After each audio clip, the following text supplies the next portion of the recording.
I let a stranger hide in my apartment, and I don't know if I regret it. It was around 11 p.m., and I had just gotten home from a late shift. I live in a small apartment in a not-so-great part of the city, so I'm always a little on edge when walking home. That night felt off.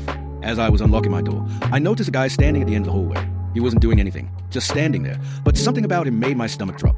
I got inside, locked the door, and tried to shake it off. Not even 5 minutes later, someone knocked. Hard. I froze. It wasn't my neighbor. She texted before coming over, and I don't really have friends who drop by unannounced. Then, a voice. Please, can you just let me in for a second? It was a woman. She sounded out of breath, almost panicked. I looked through the peephole, and there she was, maybe mid-20ish, wide eyes, glancing down the hall like she was being followed. I know, stupid move, but I cracked the door open just a little and asked her what is going on. She whispered that there's a guy who's been following her since she left the train. She didn't know where else to go from there. That's when I realized, the guy I saw earlier. My heart was racing, but I stepped aside and let her in. I locked the door immediately, turned off the lights, and we just stood there in the dark, listening. A few seconds later, heavy footsteps passed my door. Slow, like someone was looking for something. Then, nothing. She stayed for about 30 minutes, just sitting on my couch, shaking. I offered her water, and we barely talked. Eventually, she called a friend to come pick her up. When she left, she just said thank you and disappeared down the hall. I never saw her again.